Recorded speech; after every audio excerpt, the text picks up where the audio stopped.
Hello everyone, I am doctor Jivesh Yadav.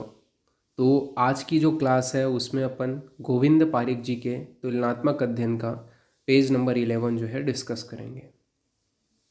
तो सबसे पहले अपन बात करते हैं, जो पेज नंबर 11 है उसमें ओष्ठगत रोगों के विषय में बताया गया है। जो ओष्ठगत रोग हैं उनकी संख्या के विषय में बात करें तो आचार्य जो सुश्रुत जी हैं, आचार्य जो सुश्रुत हैं उन्होंने 8 माने हैं। ओष्ठगत रोग कितने माने हैं? आचार्य सुश्रुत ने टोटल 8 बताए हैं। इसके अलावा अष्टांग संग्रह ने टोटल 11 माना है। ठीक है, तो उन्होंने ये जो सुश्रुत ने 8 बताया है उनको तो माना ही माना है, इन्होंने क्या किया, 3 अतिरिक्त बता दिए हैं। तो सबसे पहले अपन देख लेते हैं जो सुश्रुत हैं उन्होंने जो आपके ओष्ठगत रोग हैं उसका वर्णन आपका कहाँ पे किया है। तो मेनली आपके निदान स्थान में, सुश्रुत निदान स्थान में आप लोग को देखने को मिल जाएगा 8 प्रकार के। कौन से हैं? तो दोषज के आधार पर वातज, पित्तज, कफज यानी कि श्लेष्मज और सन्निपातज, ये आपके 4 आसानी से याद हो जाएंगे। फिर आपका क्या है? रक्तज, मासज, मेदज और अभिघातज। ठीक है, तो आपका जो आपका रक्तज, मासज, मेदज और अभिघातज ये मेनली आपका बोला गया है। ठीक है, तो रक्तज, मासज, मेदज और अभिघातज ये आपको याद रखना है। ठीक है, तो आपका राम राम ऐसे करके आप याद कर सकते हो। तो ये क्या हो जाएगा? राम से, आर से आपका रक्तज हो जाएगा, ए से आपका अभिघातज हो जाएगा, एम से, ठीक है, राम म रामम, ठीक है, ऐसे करके याद रखना। तो एम से आपका मासज हो जाएगा और सेकेंड एम से आपका मेदज हो जाएगा। ठीक है, तो रामम करके इसे याद कर सकते हो। तो रक्तज, फिर अभिघातज, फिर मेदज और मासज, ये आप लोगों को याद रखना है। ठीक है, सुश्रुत के अनुसार जो ओष्ठगत जो रोग है टोटल 8 बताए गए हैं। फिर अब बात करते हैं अष्टांग संग्रह ने। अष्टांग संग्रह ने जो आपका एक्स्ट्रा 3 ऐड किया है वो कौन से हैं? तो खंडोष्ठ, इसके अलावा ओष्ठ अर्बुद और जल अर्बुद। ठीक है, तो खंडोष्ठ, ओष्ठ अर्बुद और जल अर्बुद ये 3 ऐड किए हैं अष्टांग संग्रह ने। तो खंडोष्ठ, ओष्ठ अर्बुद और जल अर्बुद ये 3 ऐड किए हैं अष्टांग संग्रह ने, ये आपको ध्यान में रखना है। फिर बात करते हैं गर्भिणी को यवागु देने का विधान। तो गर्भिणी को यवागु देने के विधान के विषय में बात करें तो आचार्य जो चरक हैं उन्होंने 8वें मास में क्षीर तथा यवागु देने के विषय में बताया। क्षीर के साथ में यवागु मिला करके जो है देना चाहिए गर्भिणी को 8वें मास में। 8वें मास में बोला है, याद रखना। आचार्य चरक ने कब बोला है गर्भिणी को यवागु देने के विषय में? तो 8वें मास में। इसके अलावा आचार्य सुश्रुत बोलते हैं कि 6वें मास में गोक्षुर साधित घृत, ये गोक्षुर साधित घृत या यवागु, एवं 9वें मास में स्निग्ध यवागु तथा आपका बोला गया है कि जांगल रस का प्रसव काल तक प्रयोग करना चाहिए। ठीक है, तो ये यहाँ पे आपका बोला गया कि 9वें मास में आपका गोक्षुर से साधित घृत या फिर यवागु का प्रयोग करोगे तो 6वें मास में आपका मेनली गोक्षुर से साधित घृत या यवागु का प्रयोग करोगे। ठीक है, तो ये याद रखना, गोक्षुर के से साधित घृत या यवागु, गोक्षुर से आपका मतलब वो जो यवागु है, ठीक है, उसी को अपने को प्रयोग करना है 6वें मास में। स्निग्ध यवागु का जो प्रयोग है, ऐसा है स्निग्ध यवागु का प्रयोग है तो 9वें मास में बताया आचार्य सुश्रुत ने, तथा जांगल रस का प्रसव काल तक प्रयोग के विषय में बताया आचार्य सुश्रुत ने। ठीक है, तो ये आपको याद रखना है आचार्य सुश्रुत ने क्या बोले हैं। फिर अपन आगे बढ़ते हैं, तो यहाँ पे आपका जो है बोला गया है कि गर्भिणी को वस्ती देने के विधान के विषय में बताया गया है। तो गर्भिणी को जो है वस्ती देने के विधान के विषय में क्या बोला गया है? तो आचार्य सुश्रुत ने 8वें मास में बताया है। आचार्य सुश्रुत बोलते हैं कि 8वें मास में देना है। 8वें मास में मिली अस्थापन यानी कि जो आपका बद्रोदर एवं अनुवासन वस्ती देना चाहिए। ठीक है, तो अस्थापन, बद्रोदर एवं अनुवासन वस्ती देना चाहिए 8वें मास में गर्भिणी को, ये मेनली आचार्य सुश्रुत बोलते हैं। आचार्य जो चरक है उन्होंने 9वें मास में बताया। आचार्य जो चरक है उन्होंने 9वें मास में बोले हैं, उन्होंने अनुवासन वस्ती और एवं योनि पिच्चू के विषय में बताया। ठीक है, कि जो है अनुवासन वस्ती देना चाहिए और योनि पिच्चू धारण कराना चाहिए, ये आचार्य चरक ने बोले हैं। फिर बात करते हैं अपन लोग प्रसूतागार के विषय में। तो प्रसूतागार में क्या बोला गया है? तो प्रसूतागार के विषय में यहाँ पे आपके प्रसूतागार में जो स्त्री है उनकी संख्या के विषय में बात करते हैं, यानी कि जो परिचर्या हेतु क्या कितने स्त्री रहना चाहिए। तो आचार्य चरक बोलते हैं कि अनेक स्त्रियाँ रहना चाहिए। ठीक है, आचार्य चरक ने शरीर स्थान के जो अध्याय है उसमें आपका प्रसूतागार में अनेक स्त्रियों को रहने के विषय में बताए हैं। जबकि आचार्य जो सुश्रुत जी हैं, आचार्य सुश्रुत जी हैं, उन्होंने 4 प्रकार के जो लोग हैं स्त्रियाँ उनको मिलने जो है रहने के लिए बोला है। पहला आपका बोला गया है निशंक वृद्ध। ठीक है, निशंक वृद्ध। इसके अलावा आपका जो प्रजनन कुशल है उनको, तथा जिनका जो नख कलकित कर्तित है, जिनका जो नख जो है कटा हुआ है उनको। 4 प्रकार की स्त्रियां गर्भिणी की जो है सेवा में रहते हैं, ठीक है। तो मतलब एक आपका है निशंक हो गया, ठीक है, उसके अंदर वृद्ध हो गया, ठीक है, निशंक हो गया, वृद्ध हो गया। इसके बाद में आपका प्रजनन कुशल है वो, जिनका नख कर्तित है वो। ये 4 प्रकार की जो स्त्रियां हैं जो गर्भिणी हैं के पास में सेवा हेतु रहनी चाहिए। यह चारों सुश्रुत ने शारीर स्थान में बताया है 10th जो आपका चैप्टर है उसमें, तो इसको भी आपको याद रखना है। फिर बात करते हैं संहिताओं में अदक तंत्र का वर्णन।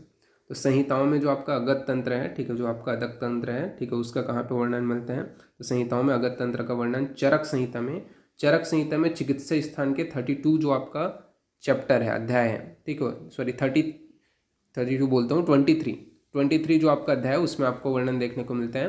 तो चरक संहिता में चिकित्सा स्थान के 23 जो आपका चैप्टर है उसमें आप लोगों को क्या है, जो अगत तंत्र है उसका वर्णन देखने को मिलेगा। 23वें अध्याय में सुश्रुत ने कल्प स्थान में अगत तंत्र का वर्णन किया है। तो आचार्य जो सुश्रुत है उन्होंने कल्प स्थान में मेनली अगत तंत्र का वर्णन किया है। अष्टांग जो संग्रह है, अष्टांग संग्रह ने उत्तर तंत्र जो अध्याय है, उत्तर तंत्र का जो अध्याय है 40 से लेकर के 48, ठीक है, 40 से लेकर के 48 तक का जो आपका उत्तर तंत्र का अध्याय है अष्टांग संग्रह का, उसमें आपको अगत तंत्र का उल्लेख देखने को मिलता है, उसका वर्णन देखने को मिलता है। जो आपका अष्टांग हृदय है, अष्टांग हृदय में क्या है, उत्तर तंत्र के अध्याय 35 से लेकर के 38 तक, 35 से लेकर के 38 तक का जो अध्याय उत्तर तंत्र का अष्टांग हृदय का, वहाँ पे आपको अगत तंत्र का जो है वर्णन देखने को मिलेगा। तथा कश्यप संहिता में, कश्यप जो संहिता है उसमें सर्वविधि विष प्रतिपादक अध्याय में मेनली जो है आपका अगत तंत्र का वर्णन देखने को मिलता है। तो सर्वविधि विष प्रतिपादक जो अध्याय है उसमें क्या है, कश्यप संहिता में आप लोगों को अगत तंत्र का वर्णन देखने को मिलता है। तो ये संहिताओं में अगत तंत्र का वर्णन कहाँ कहाँ पे है ये आप लोगों को याद रखना है, ठीक है। तो इसी के हिसाब से मैं इस नोट्स का पासवर्ड जो है मैं मेनली रखूँगा, ठीक है। तो आपका जो चरक है उन्होंने क्या है 23rd चैप्टर, ठीक है, उसके बाद में अपन जो है सीधा अष्टांग हृदय को देखते हैं। तो अष्टांग हृदय ने 14, ठीक है। तो ये आप लोगों को यही पासवर्ड रखूंगा मैं, ठीक है, C23A14, ठीक है, कैपिटल में रहेगा C, A भी कैपिटल में, 23 एंड 14, 40 है ये, ठीक है। ये आपको याद रखना है। फिर बात करते हैं अपन लोग उपविष के विषय में। तो उपविष के विषय में अगर बात करें तो उपविष के विषय में बताया गया है कि कंद विष को छोड़ करके मूल पुष्पादि विषों को उपविष कहते हैं। तो कंद जो विष है उसको छोड़ करके जो मूल पुष्पादि जो विष है उसको उपविष कहते हैं। रसर्णव ने, जो आपके रसर्णव हैं, उन्होंने उपविष की संख्या 5 बताई है, ठीक है। रसर्णव ने उपविष की संख्या कितनी मानी है? तो 5 बताई है। तथा रस संकेत जो तालिका है उसमें 6 बताया गया है। जो रस संकेत तालिका है उसमें आपका उपविष की संख्या 6 बताया गया है। इसके अलावा यहाँ पे आपको याद रखना है कि किन्हों ने जो है 7 बताया, बहुत सारे लोगों ने, जैसे कि रसेंद्र चिंतामणि हो गए, रसेंद्र सार संग्रह हो गया, रसेंद्र चिंतामणि, रसेंद्र सार संग्रह, रस रत्न समुच्चय हो गया, सारंगधर जी हो गए, भाव प्रकाश हो गया, योग रत्नाकर हो गया तथा आयुर्वेद प्रकाश हो गया। इन्होंने टोटल 7 बताए, ठीक है। तो रसेंद्र चिंतामणि, रसेंद्र सार संग्रह, रस रत्न समुच्चय, सारंगधर, भाव प्रकाश, योग रत्नाकर तथा आयुर्वेद जो प्रकाश है, उन्होंने टोटल 7 माने हैं उपविष की संख्या, ठीक है। तो ये आपको याद रखना है, बहुत सारे लोग जो हैं आपके 7 माने हैं। इसके अलावा अपन बात करें जो रस तरंगिणी है, रस तरंगिणी ने कितना बताया? तो रस तरंगिणी ने टोटल 11 बताया। रस तरंगिणी के अनुसार टोटल 11 जो है उपविष होते हैं। रस तरंगिणी ने क्या है, टोटल 11 उपविष बताए हैं। तथा रसोपनिषद के अनुसार टोटल 40 बताए गए हैं। तो रसोपनिषद के अनुसार 40 प्रकार के उपविष बताए गए हैं। तो रसोपनिषद के अनुसार जो है 40 प्रकार के उपविषों की संख्या बताई गई। तो ये आप लोग को याद रखना है, ठीक है, जो आपके उपविष की जो संख्या है वो कितनी कितनी मानी है, ठीक है। तो ये आप लोग को याद रखना है। देन बात करते हैं स्वर भेद के विषय में। तो स्वर का जो भेद है, स्वर भेद है, उसके कितने भेद हैं? स्वर भेद के ही कितने भेद हैं? तो आचार्य जो चरक है उन्होंने 6 भेद माने हैं। आचार्य जो चरक है उन्होंने स्वर भेद के टोटल 6 भेद माने हैं। कौन सा बताया है? तो वात अपीतका, कफाद द्रक्ता, कास वेगात, सपिनशात, ठीक है। आचार्य चरक ने चिकित्सा स्थान में ये टोटल 6 भेदों का वर्णन किया है स्वर भेद के, ये आपको याद रखना है। इसके अलावा आपका जो सुश्रुत है, वांगभट जी हैं, ठीक है, और माधव जी हैं, माधवकर और आपके सारंगधर हैं, ठीक है। तो सुश्रुत, वांगभट, माधव जी और सारंगधर, ठीक है। सुश्रुत, वांगभट, माधव जी और सारंगधर, इन्होंने कितने भेद बताए हैं स्वर भेद के? तो टोटल 6 भेद बताए हैं इन्होंने। वातज, पित्तज, कफज, सन्निपातज, क्षयज और मेदजन्य बताया है। ठीक है, तो वातज, पित्तज, कफज, सन्निपातज, क्षयज और मेदजन्य, ये मेनली आपके 6 प्रकार के जो है स्वर भेद बताए हैं इन्होंने भी। फिर बात करते हैं स्वर भेद के बाद में आरोचक के भेद के विषय में। आरोचक के कितने भेद बताए गए हैं? तो आचार्य जो चरक जी हैं, आचार्य जो चरक हैं, उन्होंने 5 भेद बताए हैं। आरोचक के कितने भेद बताए हैं? आचार्य चरक ने 5 भेद। उन्होंने ये जो दोषों के आधार पर बताया है कि वातज, पित्तज, कफज, सन्निपातज, ठीक है, इसके अलावा द्वेषज, ठीक है, द्वेषज करके उन्होंने बोला है, तो याद रखना द्वेषज। द्वेषज जो है आरोचक के भेद के अंतर्गत आता है, जो आचार्य चरक ने बताया।